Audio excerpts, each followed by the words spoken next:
Mes bien chers frères et sœurs, je vous salue dans la lumière vivante du soleil intérieur. Et je vais vous dire quelques mots, quelques paroles sur cet être qui est connu dans l'histoire du monde et de l'humanité sous le nom de Moïse.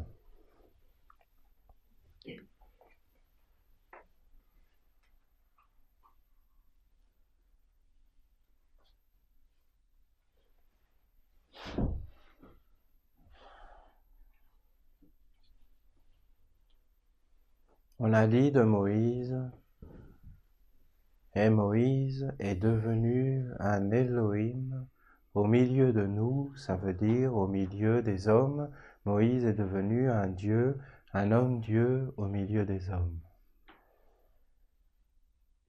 Très jeune, alors qu'il était dans le ventre de sa maman, une Égyptienne, de la lignée des fils de Dieu en Égypte, ces Égyptiens qui étaient des initiés au mystère des Esséniens, qu'on appelle aujourd'hui les Tulku, des Tibétains, et alors ils avaient ce secret, comment faire pour mettre au monde des enfants dans la lumière de Dieu, des enfants dans la présence de Dieu. Et des envoyés de Dieu, des maîtres spirituels, des Esséniens, des êtres purs. Et ils avaient reconnu dans cet enfant, dans Moïse, qu'ils ont appelé plus tard Moïse, ça veut dire engendré de Dieu, ils ont reconnu le grand vizir d'Akhenaton qui s'appelait Ramose. Ramose avec sa femme qui était dans une lignée très pure des fils de Dieu, des êtres très très purs. Et vraiment, cet être, ce grand vizir d'Akhenaton, avait consacré toute sa vie pour répandre cet enseignement d'Akhenaton, cet enseignement qui devait rayonner vers l'extérieur, cet enseignement qui devait garder la lumière des fils de Dieu intacte et pure en Égypte, alors que déjà du temps d'Akhenaton, il y avait là des prêtres, le clergé, des êtres qui voulaient accaparer le pouvoir, accaparer la divinité pour un pouvoir personnel et abandonner la loi de la générosité, de l'abdication de soi, de vivre dans le tout, parce que le pharaon, à l'époque d'Akhénaton, et les grands prêtres à cette époque-là, n'étaient pas des êtres égoïstes, n'étaient pas des êtres qui étaient enfermés dans le corps, n'étaient pas enfermés dans leurs petites pensées, dans leur petite vie, mais de par leurs initiations, ils étaient devenus généreux, ça veut dire purs, ils vivaient dans tout le peuple, dans tous les êtres, jusque dans les pierres. C'était un état de conscience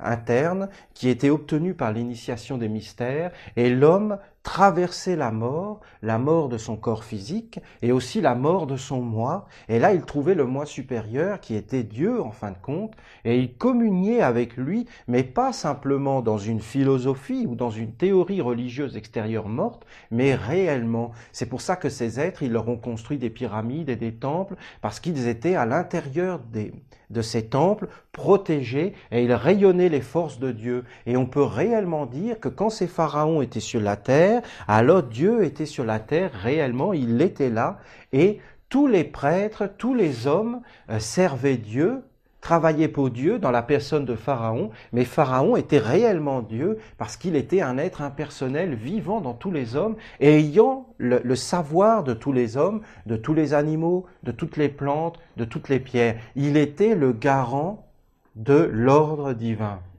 Et du temps d'Akhénaton, ces prêtres et même les pharaons n'étaient plus des êtres initiés dans la générosité, ce n'était plus, comme dit Jésus, le bon pasteur qui, quand il voit le loup arriver vers ses brebis, donne sa vie pour ses brebis, va défendre ses brebis et attaque le loup, alors que le mauvais pasteur, le faux pasteur, c'est-à-dire le faux pharaon, le faux roi, le faux homme politique, le faux dirigeant, le faux pape, en réalité s'enfuit.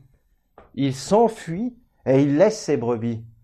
Et alors, il parlait déjà de ses secrets, de celui qui met sa vie personnelle avant la vie du tout, de celui qui veut d'abord sauver sa propre vie, ses petits intérêts, ses petites pensées, ses petites choses, au lieu de vivre dans le grand, il est toujours à se préoccuper de ce petit moi illusoire, éphémère, mais il n'est pas initié. Et voilà, Akhenaton a voulu dénoncer cela.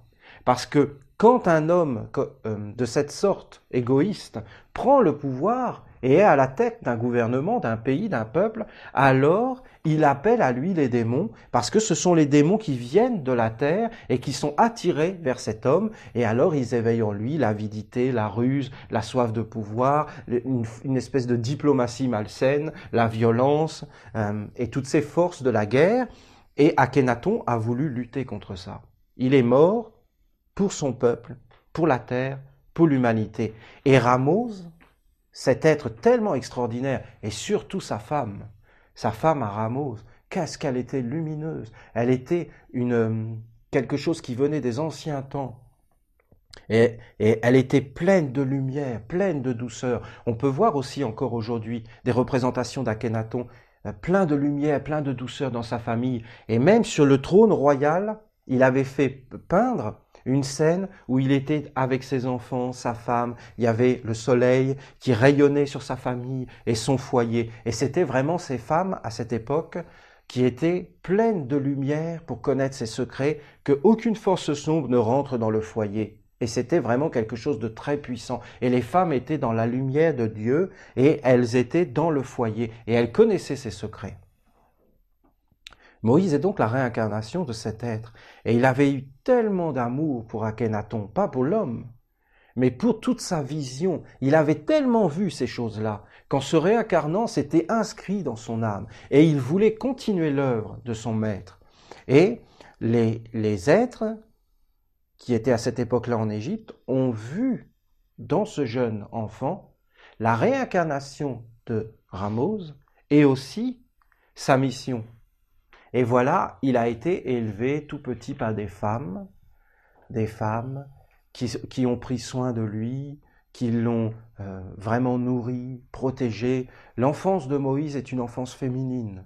Il était vraiment entouré par des femmes. C'était un petit garçon très violent, très intrépide, très violent, très brutal.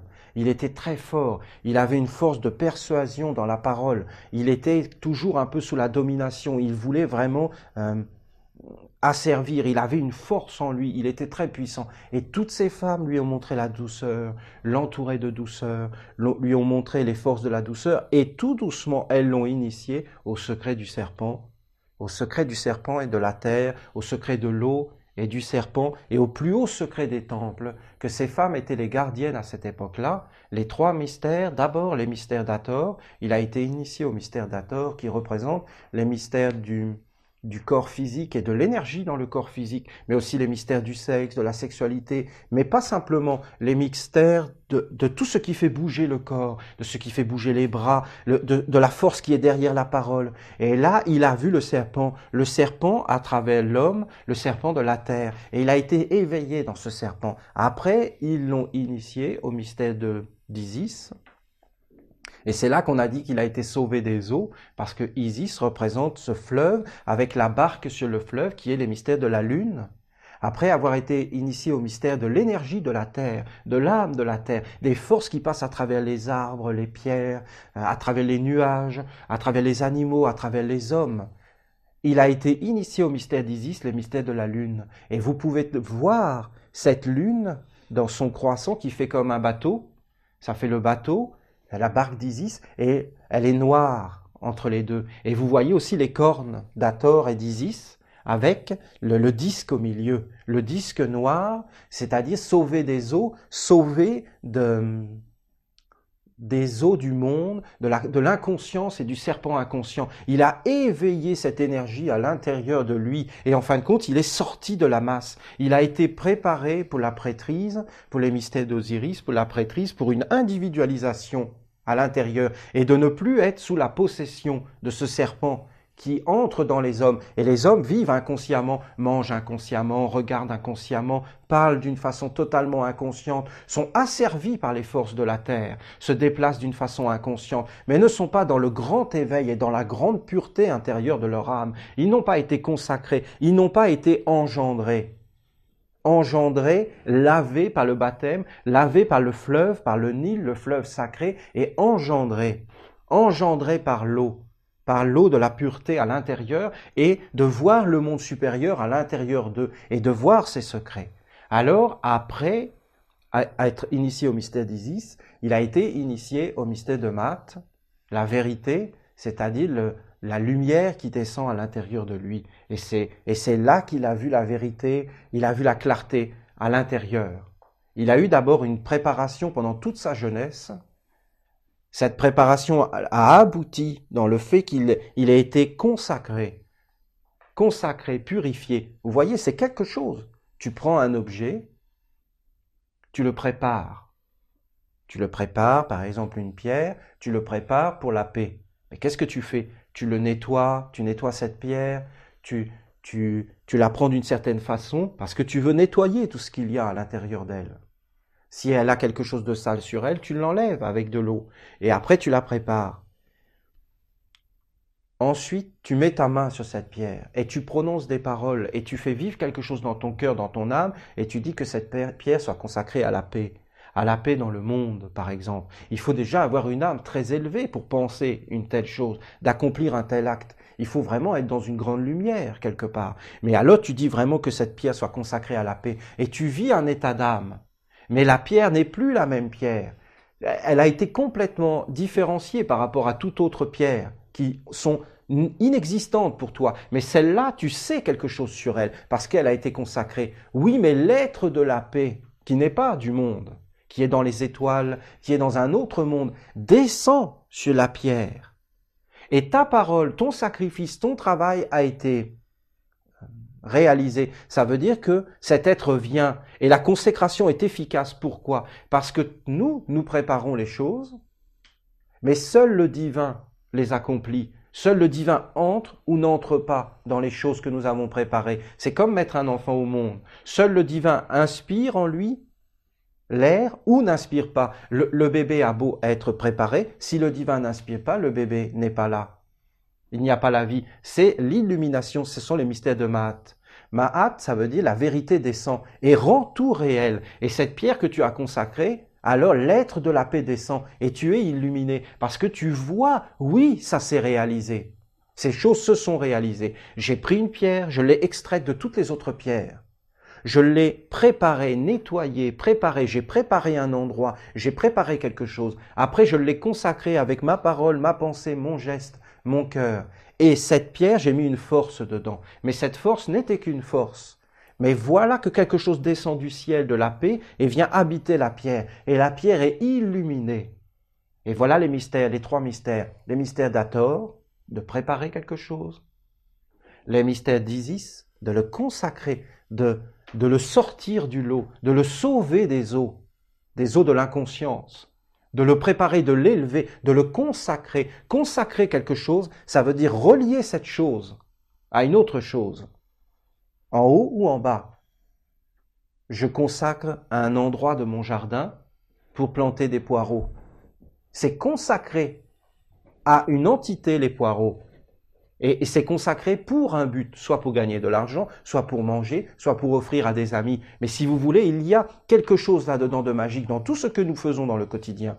Nous consacrons des choses pour notre utilité, mais nous ne réfléchissons pas. Moïse a été consacré dans des mystères très hauts et sa consécration a été acceptée et c'est Maat qui est descendu. Et si vous regardez ces trois déesses égyptiennes, Hathor, Isis, Maat, ce sont des femmes.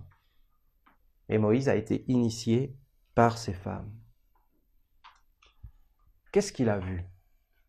Alors il a revu son ancienne incarnation de Ramose, il a revu Akhenaton, il a revu toute cette générosité, il a revu les fils de Dieu, mais il ne les a pas vus comme un enseignement à l'extérieur, il les a vus à l'intérieur de lui.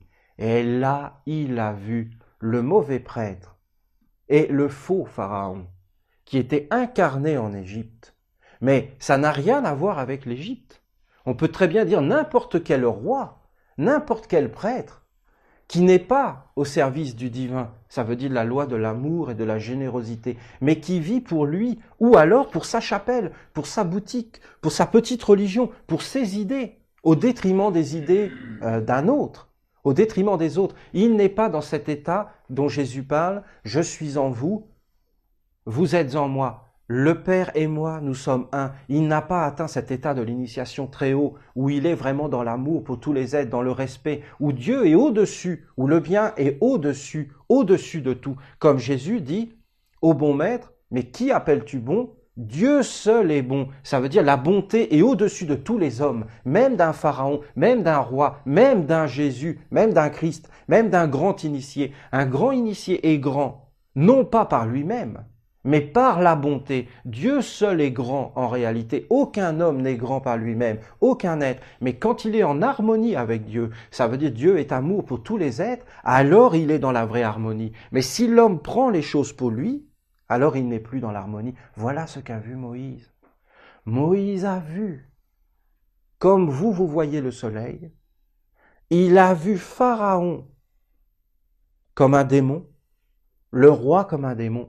Et il a vu tous les prêtres autour de Pharaon rendant un culte à des idoles, comme des démons. Rendant un culte à des démons, parce qu'ils rendaient un culte à des écorces, à des choses, à des apparences. Mais eux, dans le fond, qu'est-ce qu'ils voulaient? Qu'est-ce que voulait Pharaon? Qu'est-ce que voulaient les prêtres? Ils voulaient le pouvoir personnel, la jouissance personnelle, la domination personnelle, l'adoration personnelle. Et là, comment il pouvait l'obtenir? Comment il pouvait obtenir cette adoration, ce pouvoir personnel? Il ne pouvait l'obtenir que par les démons, parce que seuls les démons, en réalité, peuvent donner une consistance au moi humain et lui faire croire, prosterne-toi devant moi, ça veut dire la nature inférieure, égoïste, qui veut tout prendre pour elle, et tout ce que tu vois autour de toi, je te le donnerai. Mais à quel prix je te le donnerai? Il faudra que tu sacrifies tout ce qui est divin dans le monde. Il faudra que tu détruises tout ce qui est divin dans le monde.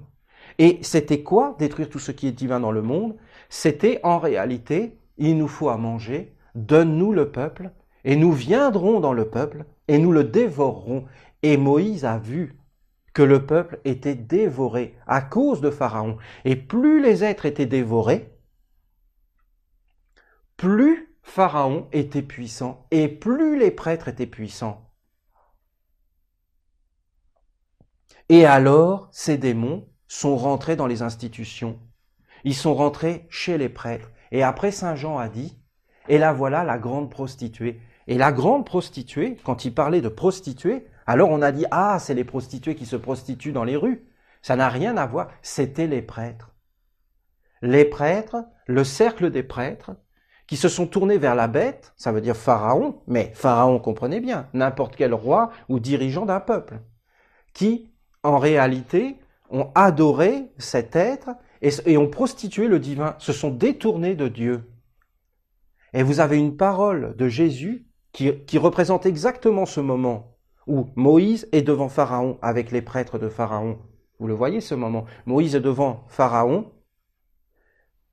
Pharaon lui dit, prouve-moi que tu es un fils de Dieu. Moïse prend son bâton, le jette sur le sol, il se transforme en serpent. Et Pharaon dit, c'est rien du tout ça. J'ai des prêtres à côté de moi, ils font les mêmes pouvoirs que toi. Ils prennent leur bâton, ils le jettent sur le sol et les bâtons se transforment en serpents. Oui, mais le bâton de Moïse mange les serpents des prêtres magiciens de Pharaon. Et là, les prêtres magiciens sont étonnés. Et regardez ce que dit Saint Jean le Baptiste. Il dit, il faut que je meure et que lui grandisse.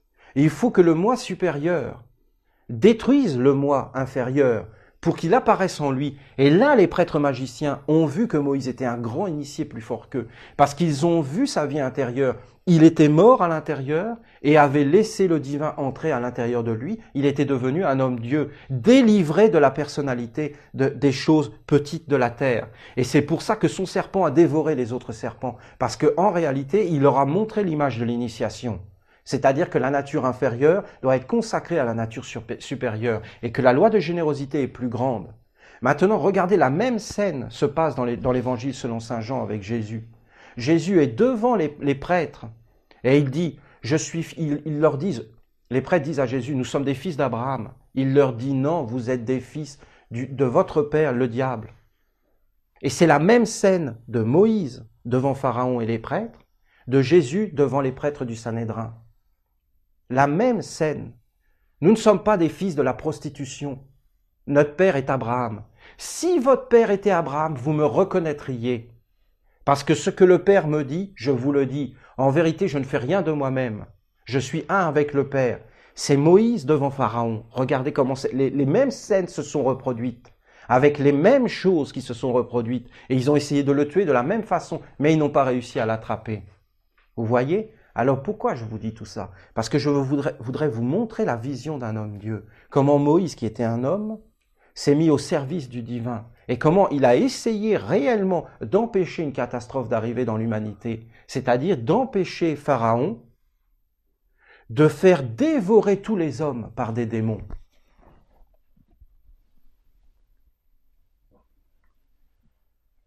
Pourquoi? Mais parce que pour avoir le pouvoir, il a fait entrer ces démons dans l'éducation, dans l'économie. Mais qu'est-ce que ça veut dire? Ça veut dire quoi? Mais ça veut dire le règne de la peur, le règne de l'avidité, le règne de l'ignorance. Et ça, c'est un règne démoniaque. Le règne du faux savoir, de la fausse éducation, c'est un règne démoniaque. En réalité, derrière, il y a des démons et on leur donne en pâture les enfants, les hommes, les vieillards. Et alors, ces êtres sont dévorés et en échange, on a des pouvoirs magiques. Ça a toujours existé. Ça s'appelle le sacrifice humain. Ah, mais on les tue pas vraiment sur l'autel. Non, mais c'est une autre façon. Et alors, qu'est-ce que c'est les guerres? Qu'est-ce que c'est les guerres si c'est pas des sacrifices humains et qui sont sacrifiés sur l'autel de dieux démoniaques qui sont en réalité, oui, des démons? Qu'est-ce que c'est de balancer une bombe dans une maison, même sur des hommes, de les gazer, de les torturer? Mais ce sont des choses abjectes et démoniaques. Mais d'où elles viennent? Elles viennent des dirigeants, en fin de compte des gouvernements, qui ont mis leur pouvoir, inconsciemment ou consciemment, au service de forces sombres. Voilà ce que Moïse a vu.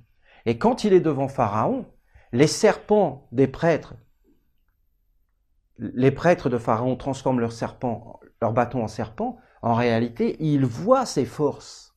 Ce sont les serpents, le mauvais serpent, de l'inconscience qu'il a projeté dans le peuple. C'est son pouvoir. Et le serpent de Moïse, c'est le serpent de la sagesse, c'est le serpent de la vérité. C'est le serpent qui est passé à travers Hathor, Isis et Maat, et qui est dans la vérité. C'est le serpent du je suis, la sagesse, la lumière du bien, la lumière de la générosité, la lumière qui fait que les ancêtres vivent dans les enfants et ainsi de suite dans les petits-enfants. C'est cette lumière qui fait qu'il n'y a pas de séparativité entre les hommes et l'au-delà. Et la vie n'est pas quelque chose qui est simplement figé. Le corps n'est pas figé. Le corps n'est pas séparé du tout, ni des arbres, ni des pierres. C'est une loi de solidarité et donc d'amour très très forte qui fait que tout vit dans tout et que les hommes sont dans la lumière. Et c'est ce serpent qui se réjouit de cela. C'est ce serpent aussi plein de sagesse et de force qui dit en réalité: tout ce que tu veux, tu l'obtiendras si tu es dans la lumière du bien, car le bien apporte en lui-même sa propre récompense. Et le juste, celui qui se tient dans la justice, dans la justesse, dans l'éveil intérieur, tout ce dont il a besoin, Dieu lui donne. Et cette même parole de Jésus, pourquoi vous souciez du lendemain? Regardez les lys dans les champs et les oiseaux sur les arbres. Si votre Père s'occupe de ces petits animaux, et qu'il leur donne à manger, la chaleur, la nourriture et tout ce qu'il leur faut, le foyer, pourquoi il ne s'occupera pas de vous qui avez l'intelligence, le cœur et qui êtes en fin de compte ses représentants sur la terre? Parce que vous avez toutes les créatures en dessous de vous et vous pouvez faire tout ce que vous voulez. Pourquoi il ne s'occupera pas de vous? Parce qu'il était dans ce serpent de la lumière. Mais regardez les hommes pleins de peur, pleins de doutes pour leur avenir. Est-ce qu'ils auront un toit? Est-ce qu'ils auront à manger? Regardez-les pleins de peur et de doutes. Ils sont pris par ce serpent, en fin de compte, qui les fait vivre toujours comme des animaux en dessous, à toujours être en train de mendier, d'avoir peur, d'être assujettis, au lieu d'être dans la lumière de la vraie liberté, où l'homme n'a plus besoin de rien parce que il est dans son rayon. Mais s'il n'est pas dans son rayon, il aura toujours peur. Mais la peur qu'il a, peur de manquer, peur de ne pas être à la hauteur, n'est pas là où il croit. Elle n'est pas dans cette peur. Elle est dans la séparation avec le tout. Elle est dans l'asservissement. Et voilà, Moïse dit à Pharaon: laisse mon peuple sortir d'Égypte. Ça veut dire sortir de ta domination. C'est un peuple de prêtres consacrés à Dieu. Et l'esclavage dont il parle, Moïse, n'a rien à voir avec un esclavage ménager. C'est l'esclavage de l'homme qui est soumis aux pensées sombres, sentiments sombres, désirs sombres, de la peur. Mais l'homme n'y est pas de lui-même. Il y est à cause de ses dirigeants, à cause d'un petit nombre d'hommes qui veulent le pouvoir, ils veulent asservir, ils veulent en réalité faire rayonner leur idéaux de domination sur l'autre. Et ce ne sont pas des êtres qui sont dans l'amour. Oui, mais ils sont aveugles. Et ils ne voient pas en réalité qui est leur maître. Et quand ils parlent de Dieu, en réalité, ils ne savent pas qui il est. Parce que dans l'Antiquité, Dieu, c'était réellement un homme. Et ça, c'est un secret extraordinaire. Et si Dieu n'est pas dans un homme, sur la terre, incarné, alors c'est la bête et c'est l'Antichrist. Et si vous vénérez Dieu en dehors d'un homme, alors c'est l'Antichrist. On reconnaîtra l'Antichrist dans le fait qu'il niera que le Verbe se soit fait chair, c'est-à-dire que les hommes soient des êtres divins, des êtres dans la lumière de Dieu. Et en réalité, si on adore un Dieu extérieur, un Dieu sur la croix, un Dieu n'importe où, un Dieu dans le ciel, un Dieu non manifesté, non révélé, c'est-à-dire qui n'est pas un pharaon, parce que toute lumière vient d'Égypte, et de l'Inde aussi bien sûr. Mais pourquoi de l'Inde? Parce qu'en Inde, vous avez les Mahatmas, c'est-à-dire des hommes-dieux, les grands rishis, ces êtres qui étaient Dieu. Et alors les hommes avaient un repère, parce que leur corps était consacré à Dieu. Et ces êtres étaient des lois de la générosité. C'est pour ça qu'on n'a pas compris l'avènement d'un maître comme Peter de Nove, qui représente Dieu sur la terre. Et on ne le comprend pas. Ça ne veut pas dire qu'on doit entrer dans l'idolâtrie, mais quand même, on doit être dans le respect du divin, là où il est. Et on doit avoir ce savoir de reconnaître les serpents de Thoth, Hermès Thoth, le caducée d'Hermès Thoth, qui est l'époux de Maat.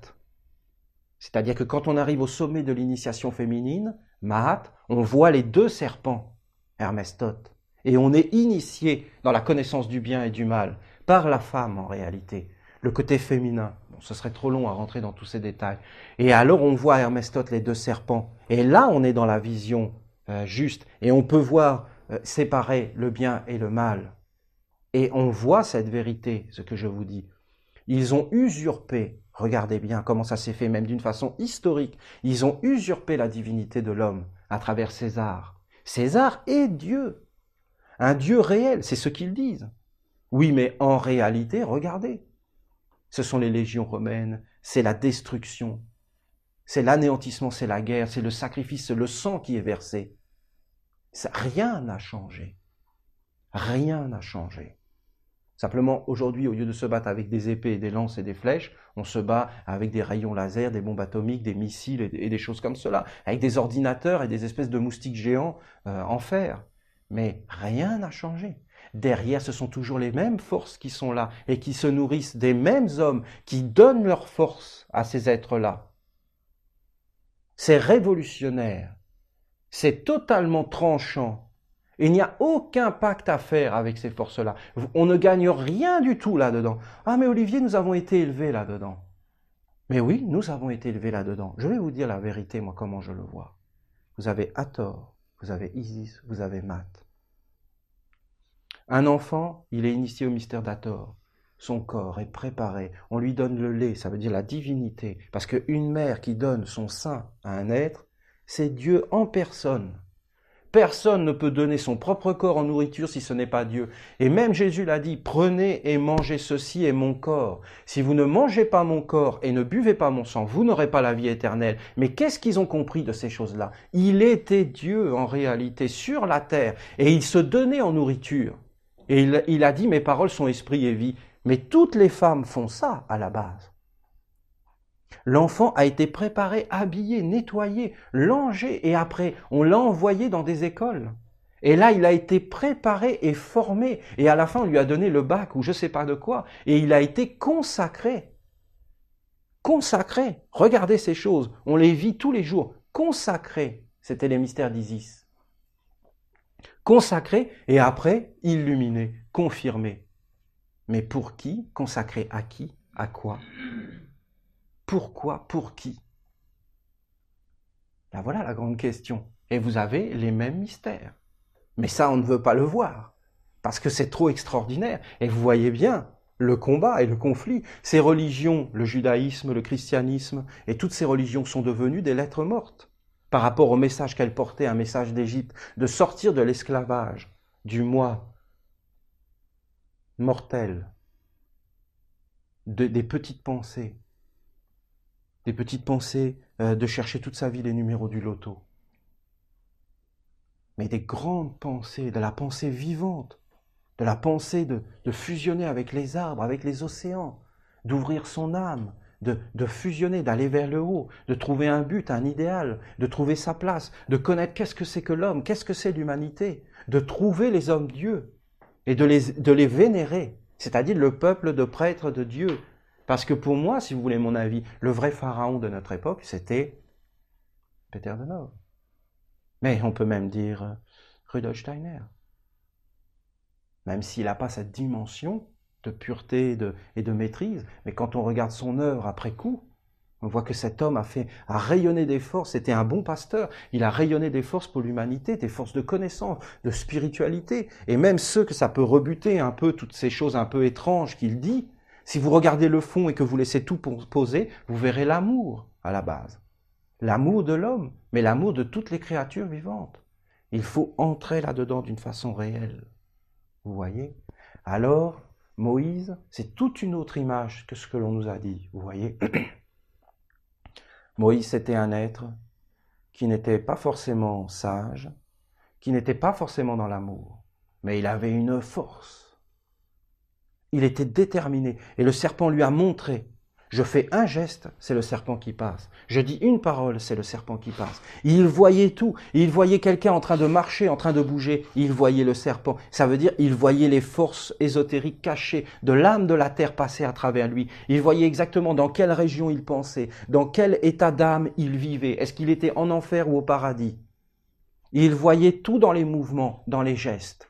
C'est pour ça qu'il savait faire les gestes qui rayonnaient des forces. Regardez par exemple lors des batailles contre justement ces êtres de la destruction, il fallait qu'il lève la main vers le ciel. Et tant que Moïse lève la main vers le ciel, son peuple gagne. Mais dès que Moïse baisse sa main, alors son peuple perd. Vous voyez la force qu'il avait dans ses gestes. Il connaissait ses secrets. Alors les prêtres venaient et tenaient sa main en l'air, pour pas qu'il ne baisse sa main. Ils étaient en dessous de lui, ils tenaient sa main, ils se relayaient. Il fallait que la main de Moïse reste en l'air.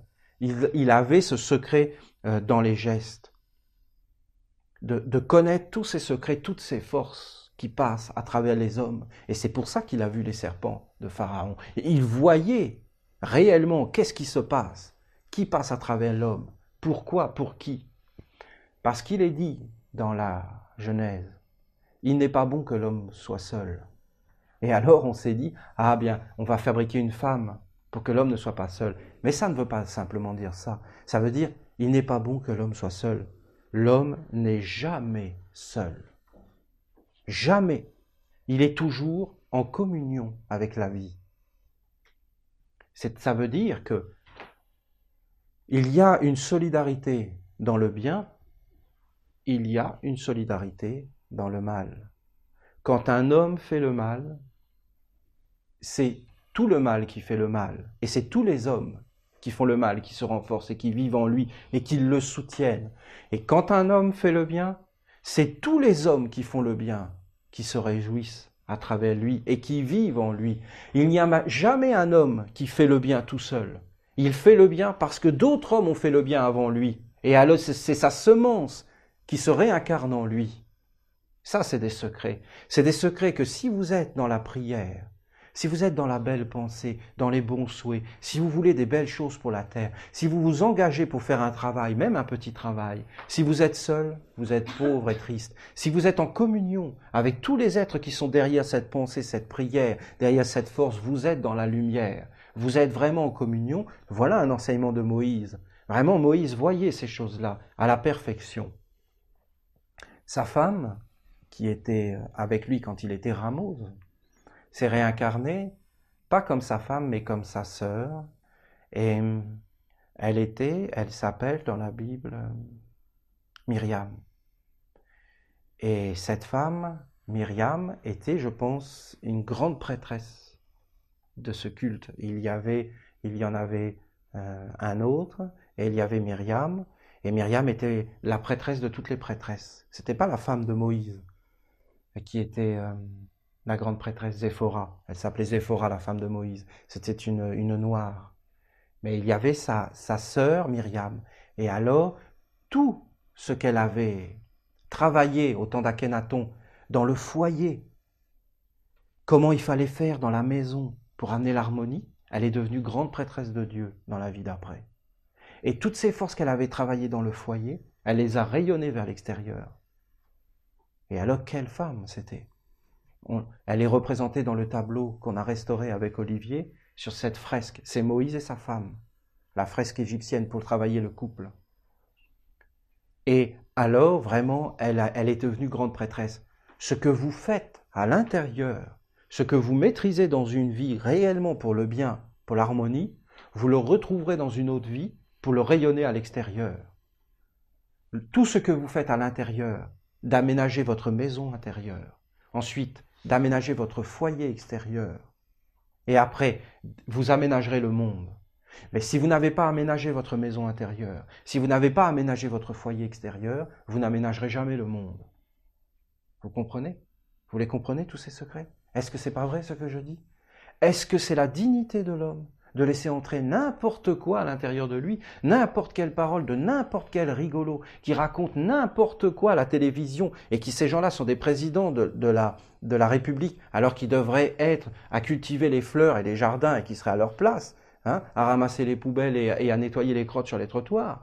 Eh bien, ces gens-là, en fin de compte, qui se retrouvent présidents de la République, qui racontent n'importe quoi à la télé, qui mentent à tout va, mais n'importe quoi, qui ne disent même pas ce qu'ils pensent, et de croire tout ça, mais c'est laisser rentrer n'importe quoi à l'intérieur de soi. Ce n'est pas la dignité humaine. La dignité humaine, ce n'est pas de critiquer l'autre, c'est d'accepter le monde tel qu'il est, mais c'est de ne pas laisser rentrer n'importe quoi et de croire n'importe quoi. Pour moi, c'est mon opinion à moi. Il n'y a qu'un seul maître pour notre époque, et c'est Peter de Nove, et c'est vers lui qu'on doit se tourner.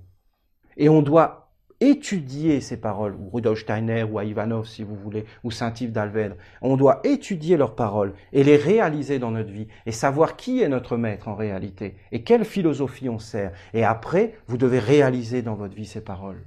Que Dieu est amour, vous ne devez rien laisser entrer en vous de sombre à l'intérieur de votre maison, comme pensée, comme sentiment. Vous devez apprendre à vous maîtriser, et après à maîtriser votre maison. C'est déjà beaucoup plus difficile. Regardez à notre époque. On ne maîtrise plus rien du tout. Même dans nos foyers, on n'est plus posé sur le sol. On n'est plus dans l'harmonie. Nos enfants ressemblent à des petits serpents qui sont toujours en train de crier et de se battre. Regardez toutes ces choses. C'est très très difficile, tellement ça emplit le monde. Les hommes ne connaissent rien à ce savoir de Moïse. Ils ont fait de religions entières, ils ne connaissent même pas leur maître. Ils l'ont complètement abandonné. Ils ont servi un autre maître en réalité, sous l'apparence de Moïse. Mais ça n'a rien à voir avec l'âme de Moïse telle qu'elle était, avec cet homme qui était un homme. On en fait un être surréaliste, un être invisible, alors qu'il était bien un homme, avec beaucoup de défauts, Moïse. Il était colérique, il était capable de faire le mal, Moïse, par rapport à Jésus, qui était dans la maîtrise totale. Il était capable d'accès de colère terrifiant, Moïse. Et c'était Dieu qui se mettait en colère, et c'était terrifiant, vous comprenez? Il était capable de se laisser emporter. Il n'était pas dans la maîtrise. Il était dans l'ardeur et le combat. Il voulait délivrer l'humanité de ces forces-là. Il était prêt à tout. Le temps est venu que les hommes ouvrent les yeux, qu'ils voient le mensonge du monde moderne, qui nous promettait la joie, le bonheur, la prospérité, et qui nous a fait de nous des êtres rampants, des paillassons, assujettis à la TVA et à toutes ces choses-là, ayant peur du lendemain, travaillant pour des choses qui n'ont aucun intérêt. Le monde n'a jamais été autant dans la guerre, le sang n'a jamais été autant versé dans le monde. Il y a des êtres, des enfants qui meurent de faim dans le monde, à notre époque. C'est incroyable, vous comprenez? Il faut que les hommes s'éveillent individuellement et n'attendent plus le secours des gouvernements, mais prennent leur vie en main et leur destinée en main et leur pensée en main et se tournent vers Dieu. Dieu qui a été glorifié par toutes les religions du monde et qui est le même Dieu. Et aucune religion n'est supérieure à une autre religion. Et en réalité, on a dit Dieu est amour. Il faut que les hommes se tournent vers l'amour. Il faut que l'amour donnera un sens profond à leur vie, donnera une dimension, leur donnera une force. Il faut qu'ils s'engagent dans l'amour, il faut qu'ils travaillent dans l'amour, il faut qu'ils aient des forces pour l'amour, qu'ils œuvrent pour ce serpent de l'amour et de la sagesse, qu'ils l'invitent dans leur maison, dans leur famille, qu'ils travaillent pour lui, qu'ils soutiennent ce Dieu vivant, et alors ils comprendront l'époque dans laquelle nous vivons.